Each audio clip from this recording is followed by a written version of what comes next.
Hey, it's Sasha here from the SAT3v3 Series Turkey Shoot. First Daniel, and I've got here with me head referee Christian Smith, arguably the biggest paintball nerd here in San Antonio. Yeah, I think Dane, I've earned that at this point. yeah, so Dane, you're going to walk us through some pro tips for the tournament, especially for beginners who've not been in a tournament. Make sure you have no chin straps. All right, so first of all, our Dane is here saying that he doesn't like chin straps. What do we say about chin straps? I think if you don't have a chin strap on your mask, you're not being allowed on the field. You will not be allowed on the field without a chin strap, and that chin strap must be buckled under your chin. Safety is no accident, and I do not want it to be my fault that I ran a tournament and you lost an eye or got an eye injury that would change your life. So forget not having a chin strap. You must have a chin strap buckled to go on the field. What else do we want to tell people about? So especially with the newer players, you want to check your firing rate on your marker. We adhere to the NXL rulebook, so if you have any questions, go to nxlpaintball.com, click on the US tab, click on rulebooks, and there will be the 3v3 rulebook that you can find all of these on. But specifically for fire rate, you want to make sure that you are shooting the NXL standard, or if you have an older marker like a Mini GS or an Axe, make sure you're shooting Millennium, which is maximum 10.5 balls per second, and it's not 3-shot burst, it's going to be ramping. That's right. You want to ramp. You want to ramp, and you want to close the messages coming from your 11-year-old son on your phone while you're recording videos. But ramping 10.5, and if you have a recent gun, you just put it in XL mode. If you've got an older gun for some reason, just make sure it's not shooting above 10.5 and it's not a burst, like 3-shot burst like PSP. That will not be allowed. What else do you want to tell people about? So for you guys that are doing tournaments for the first time, thank you for choosing SAT3v3. Thank you.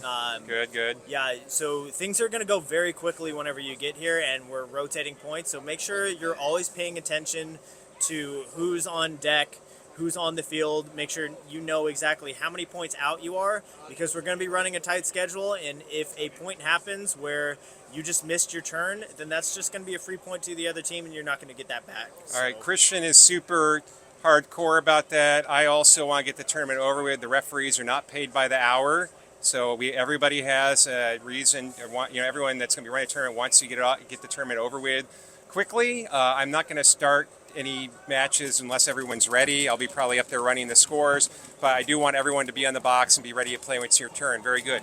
What else? Just make sure that when it comes to chronoing, obviously it's going to warm up throughout the day.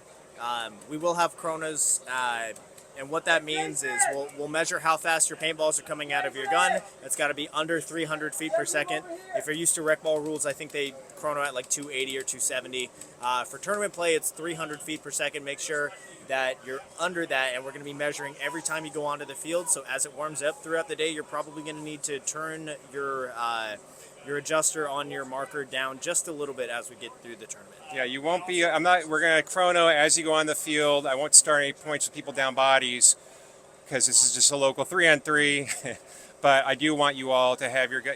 My opinion, you should try to get your gun shooting around 280 and just leave it there. Don't some people like to ride the line and be like Dane here. He likes to shoot at 299, right? Yep. Yeah, but you want to have it around 280, and actually, I think it's perfect, and that will keep the tournament running quickly and smoothly, and hopefully you won't get hurt. What else do we got? Those are the major things. Other than that, our reffing crew, we've got at least 6 NXL certified refs that are going to be on the field, as well as some other like local guys that are also very experienced in the game. If you have any questions, please don't hesitate to ask us. We're going to help you out. We know this is a beginner tournament meant to kind of welcome a bunch of new faces into the game. And we want you guys to stick around and most importantly have a good time. So any questions, please feel free to ask them. I want to tell you one thing about how penalties work in 3-on-3. For penalties, if you get a major penalty, that means you cheated because you got shot and you shot someone else. I don't know what the other things are, but that's the main one. You got shot, you have a hit on you, and you shoot someone else. A major penalty, that's immediate swing point. There's no like starting down bodies next game. You just lose. If you get a minor penalty, you and a buddy, your teammate goes out. If there's nobody left on the field to get pulled, then I believe the rule is you lose, but we'll have to go check on that. Correct. If you you and one guy are left and you get a minor penalty and you're both dead, it's a no point. All Unless right. the other team has body support. Right. If the other body team has bodies alive, if it's just you and one guy and you bunker the last guy, but you were hit and you go to do something, you're still playing and you're caught with a hit still playing, it's a minor penalty and you'll lose another player. I believe dirty hangs are swing points as well. I don't know how we'll do that. Yeah, We'll announce. I'll double check on that. So usually for dirty hangs, we're able to judge, hey, did this player shoot someone and then hit the buzzer? If that's the case, it's going to be a major penalty, which means swing point to the other side. If they didn't shoot anybody but they hit the buzzer, they have a hit on them, then I know for dirty hangs, your team cannot get the point. All right, nobody's still watching at this point, so we're going to throw it over to Dane. Dane, what do you got? If you see Christian on the sideline, throw a hopper into him for me. Do not shoot my referees. I'm not Shoot the paying piss them out of for that. Do not shoot the referees. I will eject you for that. No, but only Christian. We may eject Dane just before the tournament starts. We may just do a preemptive ejection. Dane's already ejected. Okay, thank you. That's it.